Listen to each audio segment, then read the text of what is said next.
Assalamu alaikum dear students, how are you all? Hopefully you all will be fine and doing well. Now come to the page number 26.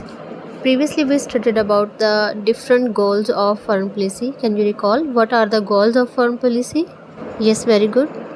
The goals of foreign policy are to fulfill economic, social, industrial and defense needs. And what are the goals of Pakistan's foreign policy?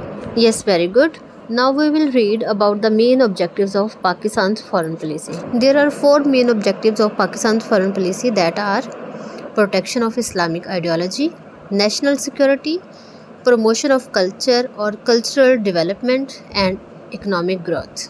कोई भी country जब खारजा policy बनाती है तो उसके दो ही main purpose होते हैं, एक होता है डिफेंस और दूसरा होता है इकोनॉमिक ग्रोथ। इन दोनों चीज़ों को बेस बनाकर बाकी जो प्रिंसिपल हैं वो तय किए जाते हैं।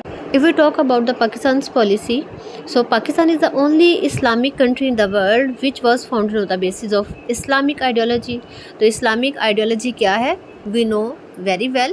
So इसी ideology की बेस पे जो सब कॉन्टिनेंट के मुस्लिम से they acquired the separate homeland where they could live their lives according to the teachings of Islam. जिस तरह से फॉरेन पॉलिसी पाकिस्तान की जोग्राफिकल बाउंड्रीज का तहफ़्फ़ुज़ फराहम करती है, इसी तरह से इस्लामिक आइडियोलॉजी को भी तहफ़्फ़ुज़ फराहम करती है ताकि कोई भी अदर कंट्री पाकिस्तान की हदूद, पाकिस्तान के नेशन या फिर पाकिस्तान की आइडियोलॉजी को किसी भी किस्म का कोई नुकसान ना पहुंचा सके। पाकिस्तान की जियोग्राफिकल लोकेशन की वजह से पाकिस्तान के अदर कंट्रीज़ के साथ बहुत अच्छी रिलेशन है, खासकर मुस्लिम कंट्रीज़ के साथ। Being a Muslim country, Pakistan has made different agreements with the Muslim countries to promote economic, political and cultural activities. किसी भी कंट्री की खारजा पॉलिसी के साथ साथ दाखिला पॉलिसी का मुस्तहकम होना भी ज़रूरी है ताकि फॉरेन पॉलिसी सक्सेसफुल हो सके। Now second is national security. The basic purpose of this policy is to protect national security. That's why कौमी मफादात का ये तकाज़ा है कि पाकिस्तान की सॉवरेनिटी और जियोग्राफिकल बाउंड्रीज़ का तहफ़्फ़ुज़ किया जाए।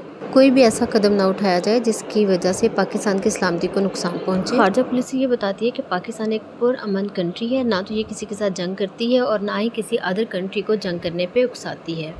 हर कंट्री को अंदरूनी तौर पर यकजहती और इस्तेहकाम के साथ अदर कंट्रीज़ के कोऑपरेशन की भी ज़रूरत होती है। अगर फॉरेन पॉलिसी अच्छी होगी तो उस कंट्री का जो कि पर्टिकुलर कंट्री है उसके साथ अदर कंट्रीज़ के जो ताल्लुकात होंगे वो भी अच्छे होंगे।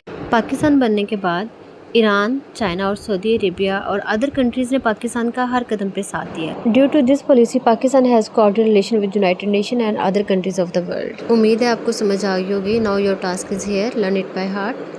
अपना और अपनी फैमिली का ख्याल रखिए, हमें अपनी दुआ में याद रखिए। थैंक यू, स्टे ब्लेस्ड, अल्लाह हाफिज़।